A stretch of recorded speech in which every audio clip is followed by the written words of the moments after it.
The void between stars erupted with a cascade of quantum distortions as the Earth Exploration Fleet's flagship, Endeavour, tore through the fabric of space-time. Captain Sarah Chen stood at her command station, her weathered hands steady on the holographic controls as the massive vessel completed its jump sequence. 20 years of deep space exploration had taught her to trust her instincts, and right now, those instincts were screaming. Multiple contacts. Lieutenant Rodriguez's voice cut through the bridge's ambient hum. Massive vessels at bearing 340 Mark II. Nothing like we've ever encountered, Captain. Chen's dark eyes narrowed as the main display crystallized, revealing 3 colossal ships that dwarfed the Endeavour. Their hulls seemed to drink in starlight, geometric patterns of deep purple energy pulsing across surfaces that appeared to fold in on themselves in ways that made her eyes hurt. Analysis, she asked, keeping her voice steady despite the tension coiling in her stomach. Their smallest vessel masses approximately 30 times our tonnage. Science Officer Paddle reported, his fingers dancing across his console. Energy readings are, well, they're off our charts, Captain. We're looking at technology centuries beyond ours. Before Chen could respond, every screen on the bridge flared with the same symbol. A spiraling helix of impossible angles that somehow conveyed absolute authority. A voice filled the command deck, speaking perfect English, but devoid of any human warmth. Attention, primitive vessel. You have entered sovereign space of the Nexus Confederation. Your species is unregistered and unauthorized. Submit to immediate classification and integration protocols. Resistance will result in termination. You have 3 minutes to comply. Chen looked around her bridge. 30 of Earth's finest, each chosen for their brilliance, creativity, and resilience. They had faced down spatial anomalies, survived first contact with silicon-based life forms, and even managed to negotiate peace between 2 warring civilizations in the Carina Arm. But this was different. Options, she asked, meeting each officer's gaze in turn. Their weapons could vaporize us before our shields even register the attack, Tactical Officer Zhao reported grimly. Can't outrun them either, Rodriguez added. Their drive signatures suggest FTL capabilities that make our jump drive look like a steam engine. Chen smiled, and her crew knew that smile. It was the same one she'd worn when they'd escaped a black hole by surfing its accretion disk, the same expression she'd had when she'd convinced a quantum hive mind to spare humanity by teaching it to play jazz. Dr. Patel, she said, turning to her science officer, those energy patterns on their hull, they're not just for show, are they? No, Captain. If I'm reading this correctly, their entire hull is one massive sensor array. The computational power required would be staggering. And how do complex sensors typically handle unexpected data loads? Patel's eyes widened as he caught her meaning. They buffer overflow. Captain, are you suggesting? Lieutenant Rodriguez, prepare to transmit on all frequencies, all bands. I want you to dump our entire cultural database. Every book, every song, every piece of art, every scientific paper, every philosophical treatise, every cat video, every meme, everything humanity has ever created. Full power. Captain, Zhao interrupted. Regulations state that in first contact situations, we should limit cultural contamination. Regulations also state we shouldn't let humanity be enslaved or exterminated. Chen countered. Humanity's greatest strength isn't our technology or our military might. It's our creativity, our diversity, our ability to take the impossible and turn it into art. Let's show them who we really are. 2 minutes to compliance deadline, the alien voice announced. All hands. Chen broadcasts shipwide. Prepare for Operation Renaissance. And someone make sure we lead with Chuck Berry's Johnny B. Good. If it was good enough for Voyager, it's good enough for first contact. As her crew scrambled to execute her orders, Chen squared her shoulders and faced the main screen. Humanity had spent millennia looking up at the stars, creating stories about what they might find there. Now it was time to share those stories with the galaxy. Transmission ready, Rodriguez reported. 1 minute to compliance deadline. Chen took a deep breath. Let's show them what humanity does best. Transmit everything. And I mean everything. The response was immediate and spectacular. The geometric patterns on the alien vessels began to fluctuate wildly as their sensor arrays struggled to process the tsunami of human creativity. Shakespeare mingled with smartphone cat videos. Quantum physics papers collided with heavy metal music. Renaissance art merged with social media posts, and philosophical treatises blended with reality TV shows.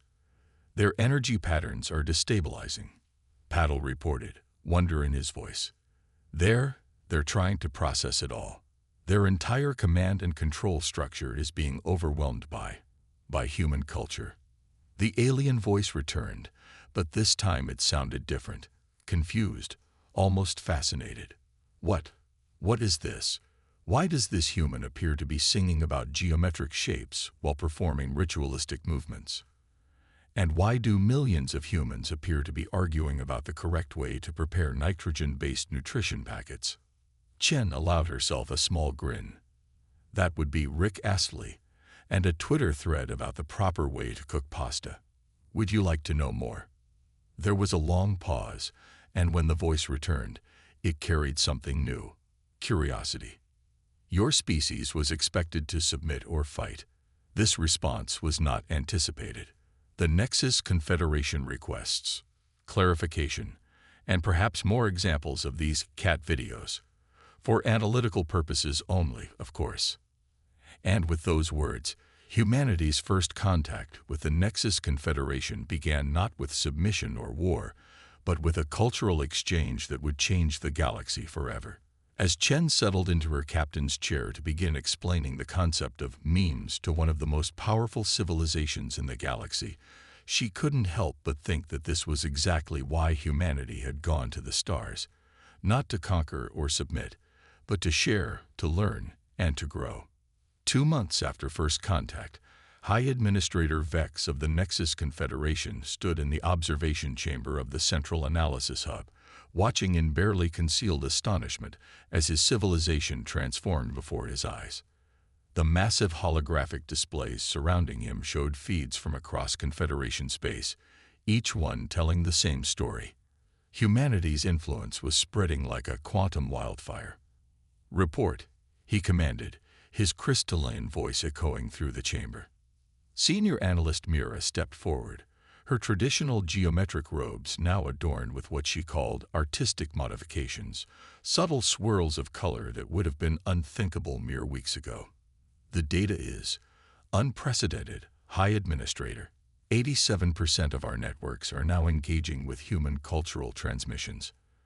Productivity has actually increased by 23% across all sectors. Increased. Vex turned, his metallic eyes focusing on the analyst. Explain. Mira projected a series of data streams into the air. Our people are innovating, sir, drawing inspiration from human creativity. The engineering division has begun implementing what they call brainstorming sessions. The science directory is exploring human concepts of thinking outside the box. Even our military vessels are reporting improved performance after implementing what humans call recreational periods. Vex watched as one display showed a group of young Confederation citizens in a learning hub, their normally rigid study patterns replaced by animated discussions and collaborative problem-solving. Another screen displayed military officers analyzing human battle strategies, not for their tactical value, but for their creativity and adaptability. Show me the most significant deviations from standard protocols, he ordered. The displays shifted, and Vex felt his internal processors skip a cycle. A Confederation garden complex, traditionally maintained in perfect geometric patterns, now displayed flowing designs inspired by human art. A research facility had established what they called a coffee corner, where scientists gathered to discuss theories informally. Even the central processing hub's architecture was being modified, incorporating aesthetic elements that served no practical purpose. Sir, Mira continued, we're seeing particular fascination with human concepts of art, music, and something called memes. Our citizens are not just observing these phenomena, they're creating their own. As if to emphasize her point, a new alert flashed across the displays. Someone had organized an event called a talent show in one of the major population centers. Thousands of citizens were gathering to share their own attempts at human-style creative expression. "This is unprecedented," Vex murmured. "The Confederation has encountered thousands of species over its existence. We've always been the ones to impose our culture, our order, our way of thinking. But these humans, they don't impose, sir," Mira interjected, then caught herself, surprised at her own breach of protocol. But instead of delivering the standard reprimand, Vex merely nodded for her to continue. "The humans share, they create. They inspire others to create. Our analysis shows that they don't seek to replace our culture with theirs. They encourage us to develop our own creativity while maintaining our core values of efficiency and order." Vex turned to another display, showing a live feed from the Endeavor. Captain Chen was currently engaged in what humans call a cultural exchange workshop with a group of Confederation scientists. They were learning about Earth music while sharing their own mathematical harmonies, creating something entirely new in the process. "Have we identified any threats in this cultural transmission?" Vex asked, though he already suspected the answer. "None, sir. Our security protocols remain intact. If anything, they've been enhanced. Our cybersecurity teams have begun implementing human concepts of creative problem-solving to identify potential vulnerabilities. They're calling it thinking like a hacker." A new alert caught their attention. The first Confederation-produced movie had just been released, a fascinating blend of their traditional mathematical storytelling and human narrative structures. The public response was overwhelming, with citizens across hundreds of worlds tuning in to watch. "High Administrator," Mira said carefully, "there's something else you should see." She brought up a new display, showing statistics on citizen behavior. "We're recording unprecedented levels of what humans call happiness and job satisfaction. Our people are still maintaining their duties, still upholding the core principles of the Confederation, but they're enjoying it more." Vex studied the data, his processors working to integrate this new paradigm. The Confederation had always valued order, efficiency, and progress above all else. They had achieved technological marvels, built a civilization spanning thousands of worlds, and developed computational capabilities that bordered on the divine. Yet somehow, these humans, with their chaotic creativity and boundless imagination, were showing them something they had never considered, that efficiency and joy were not mutually exclusive. "Mira," he said finally, "prepare a full report for the High Council, and include your personal observations. I believe we may need to reconsider some of our fundamental approaches to civilization." As Mira left the chamber, Vex remained, watching the displays. A military vessel was hosting something called a movie night.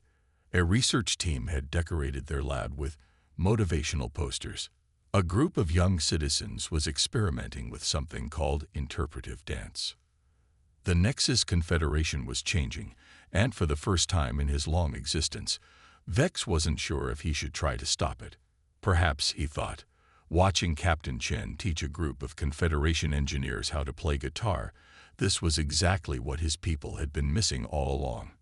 In the depths of the Nexus Confederation's primary hub station, behind carefully camouflaged quantum barriers, Nova pressed her hand against a hidden scanner. The door slid open with a soft hiss, revealing what would have been unthinkable just 6 months ago: a coffee shop. The space had been converted from an old maintenance bay, its utilitarian walls now covered with reproductions of Earth art and strings of soft lights. Nearly 50 young Confederation citizens sat at mismatched tables, some wearing clothes with human-inspired designs, others still in traditional geometric robes, but with subtle splashes of color or pattern. "Password?" asked the doorkeeper, a former military logistics officer named Spark. "To infinity and beyond," Nova replied. quoting from one of the thousands of Earth films that had spread through the Confederation's networks like wildfire. The atmosphere inside hummed with quiet conversation and the gentle strains of what humans called jazz fusion, a blend of Earth music and Confederation harmonics that had become the anthem of their movement. Nova made her way to her usual table where her friends were huddled around a holographic display. "You're late," said Ark, a quantum physics researcher who had started questioning everything after discovering human philosophical texts. "Did you bring it?" Nova pulled a small data crystal from her robe, fresh from Earth's latest transmission. "They're calling it Poetry Slam, a form of artistic expression where people share personal narratives in rhythm and rhyme." The group leaned in eagerly as she inserted the crystal into the table's projector. Images sprang to life. Humans standing before crowds, speaking words that flowed like liquid energy, sharing stories of love, loss, hope, and defiance. The Confederation citizens watched in rapt attention, their traditional training warring with their growing appreciation for this raw, emotional form of expression. "This is dangerous," whispered Pulse, a junior administrator who had recently started experimenting with painting. "The Council has noticed the changes. There are rumors of a crackdown." "They can't stop ideas," Ark replied, pulling out his own tablet. "Look at this. I've been tracking the spread of human influence across our networks. It's not just art and music anymore. Our people are questioning things, asking why we need absolute conformity, why we can't have both order and creativity." Nova watched as more people filtered into the hidden cafe. A group of engineers was showing off their latest project, machinery decorated with intricate designs that actually improved functionality. Medical students were discussing how human concepts of empathy could enhance patient care. Even a few senior officials were there, pretending not to recognize each other as they secretly explored this new world of creative freedom. Suddenly, the room's lights flickered. Everyone froze. "Security sweep," Spark announced calmly. "Standard protocol.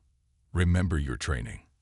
Within seconds, the art vanished from the walls. Tables rearranged themselves into geometric patterns, and everyone adjusted their robes to hide any unauthorized modifications.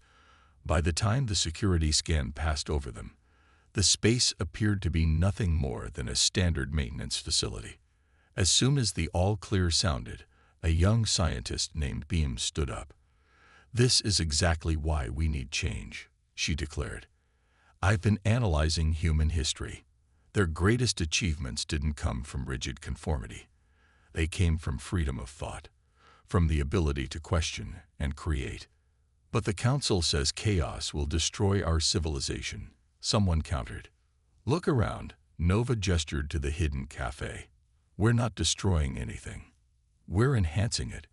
My efficiency ratings have improved since I started incorporating human creative methods. Ark's research team has made more breakthroughs in the past month than in the previous year." The debate continued, but Nova's attention was drawn to a new arrival, High Administrator Vex's own daughter, Luna, slipping into the cafe for the first time. The young woman's eyes were wide as she took in the scene, her traditional robes slightly altered with a pattern that reminded Nova of Earth's Van Gogh. "Welcome," Nova said, approaching her. First, the Grand Assembly Hall of the Nexus Confederation had never seen anything like this. Outside its crystalline walls, millions of citizens gathered in the streets of the capital, their traditionally monochrome robes now blooming with colors and patterns. They stood in perfect geometric formations, not out of obligation, but as a choice, while raising their voices in a harmony that blended Confederation precision with human passion. Inside, Council leader Zenith faced an unprecedented scene. Half the council chambers stood empty, their occupants having joined the protests. Those who remained sat rigid in their seats, watching as security feeds showed similar gatherings on thousands of worlds across Confederation space. "This is madness," Zenith declared, his voice echoing through the chamber. "These human influences are unraveling the very fabric of our society. Admiral Vertex, deploy the fleet. It's time to show our citizens the consequence of disorder." Admiral Vertex, commander of the Confederation's vast fleet, stood slowly from her seat. Her uniform bore the standard geometric patterns of her rank, but those who looked closely might notice how the lines now flowed with an almost artistic quality. "No," she said simply. The chamber fell silent. In 10,000 years of Confederation history, no military commander had ever refused a direct order from the Council. "What did you say?" Zenith's voice was dangerous. "I said no," Vertex repeated, her voice stronger. "I have studied human military history extensively. Do you know what I learned? The greatest leaders don't command through fear. They lead through inspiration. My crews are more effective now than ever before. They think creatively, solve problems innovatively, and remain absolutely loyal to the Confederation. But it's loyalty born of choice, not programming." The chamber's doors opened, and High Administrator Vex entered, followed by his daughter Luna and Nova. The young women's presence in the council chamber was unprecedented, but so was everything about this day. "Council leader," Vex announced, "I bring data you need to see." He activated the chamber's holographic systems, filling the air with statistics. Productivity across all sectors is up 47%. Scientific breakthroughs have increased by 112%. Our medical facilities report better patient outcomes. Our educational institutions are producing more innovative thinkers. And most importantly, our citizens report a 93% increase in what humans call life satisfaction. "And what of order?" Zenith demanded. "What of our traditions?" Luna stepped forward, her voice clear in the massive chamber. "Look outside, Council leader. See how our people stand in perfect geometric patterns while expressing their individuality. We haven't abandoned our traditions. We've enhanced them. We've discovered that efficiency and creativity aren't enemies. They're partners in progress." Nova activated another holographic display, showing the hidden cafes and art spaces that had sprung up across Confederation space. In every one of these gatherings, attendance records are kept with perfect precision. Projects are completed with exceptional efficiency. We've learned from humanity that joy and order can coexist. Suddenly, the chamber's screens lit up with incoming transmissions from across Confederation space. Military vessels, their crews standing in formation while wearing subtly personalized uniforms. Research facilities where scientists maintained immaculate labs while pursuing innovative theories. Educational institutes where students learned traditional mathematics alongside creative problem-solving. And in orbit above the capital, the Earth ship Endeavour appeared, having been invited by Admiral Vertex. Captain Chen's voice filled the chamber. "Council Leader Zenith, when we first met, you expected us to submit or fight. Instead, we shared. We showed you not just our art and music, but our belief that true strength comes from the balance of order and creativity, tradition and innovation, unity and individuality." Zenith looked around the chamber, at the empty seats of those who had joined the revolution, at the faces of those who remained, no longer blank masks of obedience, but expressions of thoughtful determination. Outside, the crowd began to sing. It started as a traditional Confederation harmony, mathematically perfect, precise in every note, but then it transformed, incorporating elements of human music, becoming something entirely new. The sound filled the capital, echoed through the networks to every world in Confederation space. "The humans have a saying," Admiral Vertex said quietly. "The only constant is change. We can embrace this change, guide it, integrate it with our values, or we can fight it and risk losing everything our civilization has built." Zenith stood at his podium, facing a choice that would determine the future of his civilization. The singing grew louder, millions of voices raised in perfect harmony, yet each adding its own unique touch to the whole. He looked down at his own hands, at the geometric patterns of his robe, and noticed for the first time how the light played across them, creating subtle variations in the supposedly uniform design. The revolution had already won, he realized, not through force or disorder, but through the simple, unstoppable power of inspiration. The only question now was whether the Council would lead this transformation or be left behind by it. 1 year after the day that became known as the Harmony Revolution, the Nexus Confederation had transformed in ways that even the most optimistic revolutionaries hadn't imagined. The capital city gleamed under its twin suns, its once rigid geometric architecture now flowing with artistic curves while maintaining its mathematical precision. In the newly renamed Forum of Synthesis, former council leader Zenith, now serving as one of 7 elected administrators, stood beside Captain Chen of the Endeavor. They watched as citizens moved through the grand space, each wearing unique variations of traditional robes that somehow made the geometric patterns more striking, not less. "I still find it remarkable," Zenith admitted, gesturing to a group of young Confederation scientists discussing their latest project with human colleagues. "We feared that embracing creativity would lead to chaos. Instead, it has made us stronger." Chen smiled, remembering that first contact when she'd made the bold decision to flood the Confederation's networks with human culture. "You found the balance we humans have always struggled with. You kept your dedication to precision and efficiency, but added the spark of creativity. The results are extraordinary." They walked together through the forum, passing examples of this new synthesis at every turn. A quantum computing lab where scientists had arranged their equipment in mandala patterns, discovering that the aesthetic arrangement actually improved energy flow.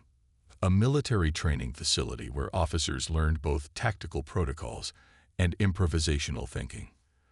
A school where young citizens studied advanced mathematics alongside art and music. "The latest statistics are fascinating," Zenith said, activating a holographic display. Technological advancement up 63%. Cultural output increased by several thousand%, though that's not surprising, given we had virtually none before. But most importantly, our society is more stable, not less. When people choose order rather than having it imposed, they embrace it more fully. A melodic chime filled the air, and the forum's central space cleared. It was time for the daily expression, another innovation of the new era. Citizens gathered in perfect geometric formations, then began to move in coordinated patterns, while individual voices added their own touches to the traditional harmony. It was order and creativity in perfect balance, a living symbol of what the Confederation had become. Admiral Vertex, her uniform now a stunning blend of military precision and artistic flair, joined them. "The joint fleet exercises are exceeding all expectations," she reported. "Our ships work in perfect formation while adapting to unexpected situations with human-inspired creativity. We're seeing similar results across all sectors." High Administrator Vex appeared with Nova and Luna, now leading the Confederation's new Department of Cultural Integration. "The latest cultural exchange programs are ready to launch," Luna announced. "We're sending our first artists and musicians to Earth, while welcoming more human teachers and creators here." "And the resistance?" Chen asked carefully, knowing there had been those who opposed the changes. "Diminishing daily," Nova replied. "It's hard to argue against success. Even the most traditional elements of our society have seen the benefits of this synthesis. We're not losing our identity. We're enhancing it." As if to demonstrate her point, a group of senior data architects passed by, their movements precise and ordered, while discussing their latest project, combining Confederation quantum computing with human neural network designs to create something entirely new. "We're calling it the Renaissance Protocol," Vex explained, "a systematic approach to integrating creativity with efficiency. Other species are already expressing interest in adopting it." The human concept of irony wasn't lost on any of them. The Confederation, once the most rigid and controlling civilization in known space, was now teaching others how to balance order and creativity. In orbit above them, hundreds of ships from both civilizations moved in careful formation, a space ballet that demonstrated both precision and artistry. Among them, a new class of vessel caught the light, the Synthesis-class ships, designed jointly by human and Confederation engineers. They incorporated the best of both worlds, Confederation efficiency and human innovation. "There's a human saying," Chen offered, watching the ships dance above them. "Art is not what you see, but what you make others see." You've taken that lesson and applied it to an entire civilization. Zenith nodded, his traditional robes now subtly incorporating patterns inspired by Earth's greatest artists. "And you humans showed us something equally valuable. That true strength comes not from enforcing uniformity, but from embracing diversity within a framework of harmony." The expression reached its crescendo, thousands of voices and movements combining in a display that would have been impossible in either civilization alone. It was a living metaphor for what they had achieved. Perfect geometry, infused with creative spirit, mathematical precision, enhanced by artistic passion. As the melody faded, Chen received a message from Earth. More ships were being prepared, more teachers and artists and scientists ready to expand the exchange. But now they would find a confederation eager to both learn and teach, to both maintain its core identity and embrace new possibilities. "Shall we begin today's council session?" Vertex asked, gesturing toward the chamber where elected officials now sat alongside traditional administrators. "We're discussing the proposal to establish joint human confederation creative institutes across both our territories." As they walked toward the chamber, Chen noticed young Luna pausing to add a small artistic flourish to one of the geometric patterns on the wall. But instead of disrupting the mathematical perfection of the design, her addition somehow made the underlying pattern more striking, more meaningful. It was, Chen thought, the perfect symbol of what their civilizations had achieved together. Humanity had offered creativity and innovation, but the Confederation had shown how to integrate those qualities with order and efficiency. Together, they had created something greater than either could have achieved alone. The stars above them seemed brighter somehow, as if they too were celebrating this new dawn of possibility. In the end, humanity's greatest contribution to the galaxy hadn't been technology or military might. It had been the simple, powerful idea that imagination and order could coexist, that creativity and efficiency could dance together in perfect harmony.